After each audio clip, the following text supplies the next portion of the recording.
So the doctors who threatened to strike under a Conservative government are now threatening to strike under a Labour government. It seems to me there might be a typo there. You see, it used to be that doctors regarded the profession they'd taken up as a vocation. I think some of them have misspelt that and think it's a vacation. I'm Granniopteryx. I'm on YouTube, Rumble, BitChute and Minds.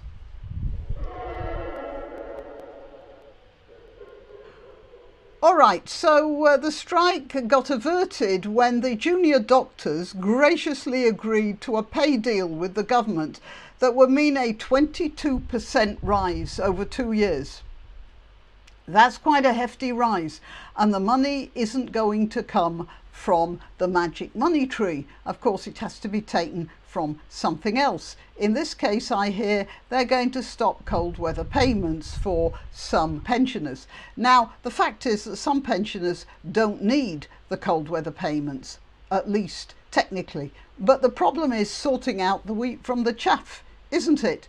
The problem is that when you have sliding scales of financial outlays, then you have to have government officials to operate these sliding scales, to assess various people. By the time you've finished with the assessments, you've spent as much on salaries as you would have spent on giving possibly unnecessary payments. You see, so one way or the other, we're all screwed. Yeah.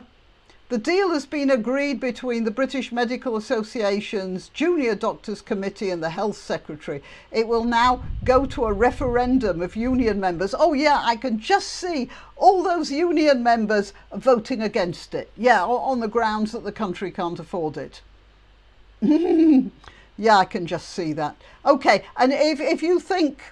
Yep, if you think that that's going to happen, that they're going to vote against it, contact me. I have a bridge to sell you. However, given that junior doctors have been pushing for 35%, there is no guarantee that the members will accept the offer.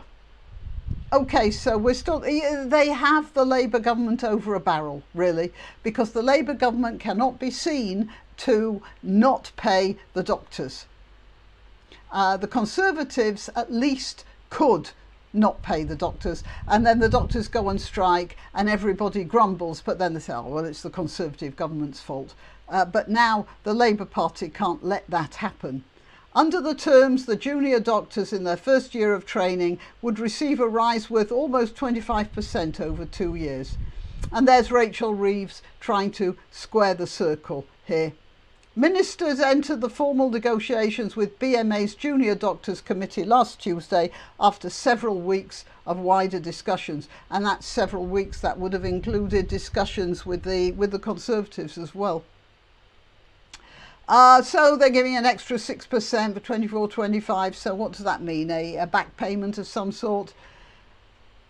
Okay, the Chancellor told the House of Commons the last government presided over the worst set of strikes in a generation. Yeah, the doctors were striking. I think they did 11 strikes in a year or 2 years, something really a lot. But that's because the government said we can't afford it. Now, of course, the Labour government will say, oh yeah, we'll deal with the strikes, or rather, you won't strike. We'll just let you blackmail us into paying whatever you want, and we'll just put the taxes up here and there and everywhere, and we'll remove various benefits, especially from pensioners, because pensioners are the one group of the country that don't have a union and cannot put pressure to bear on the government. They have their own problems just trying to get doctors' appointments. So that's it. You see, let's go for the old, the weak and the unprotected. The term junior doctor is to be amended. The union and ministers have also agreed to abolish the term junior doctor. Of course, that makes a huge difference. Many medics felt the term did not reflect the experience they gained over years of training. They're junior doctors, for goodness sake. Oh, all right.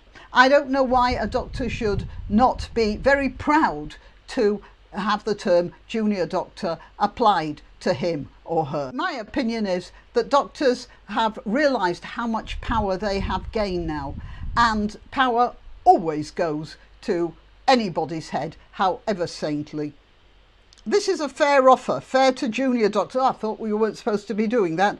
Fair to patients and fair to the NHS. It also represents an opportunity to truly reset relationships so we can begin working to, oh, what a load of guff. Who's saying this? What a load of guff.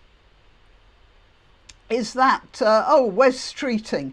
Right, yeah, all the cut and paste, sort of liberal type vocabulary coming out here. Dr. Lawrenson and Dr. Trivedi said the deal was a start in efforts to restore our value. What do you mean, your value? You're doctors. It's an honourable profession. Why? What are you talking about your value for? An electrician, a plumber, they also have value. In fact, a lot of value. But you're getting to feel like you own the world, don't you? This is a bad direction your vacation is taking.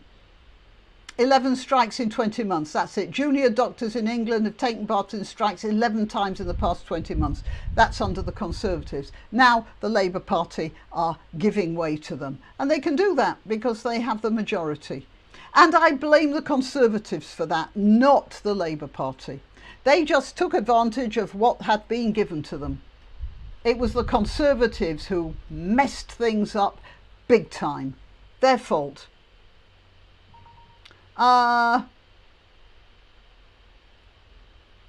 It says here, the union abandoned its strikes last year after a low turnout in polls. I don't know what polls they mean, but I'm assuming that many of the doctors didn't turn up to vote. I'm assuming that's the polls they're talking about. If I'm wrong and you're a doctor who's watching this, then tell me. Because quite a few doctors must obviously feel that there's a politicisation here which is not reasonable anymore. And so they stop their strikes. Because there always is, at the top of any union, a political set of radicals who've taken over. All right, well, that's it. Yeah, we are now at the rough end of basically a hostage situation, and the government being a Labour government, they can't do anything about that now. And who's going to suffer? Well, first of all, it's going to be the pensioners. Just too bad. Never mind. If you can't see the doctor, you'll end up dying sooner than you would do anyway. So yeah, win-win situation, isn't it? Till next time. You can help my channel by clicking like, by subscribing, by clicking the notification bell, and by sharing if you're so inclined. Links to my other channels are in the description, also links to donation sites, but really the best way you can help me is simply by clicking like. Thank you.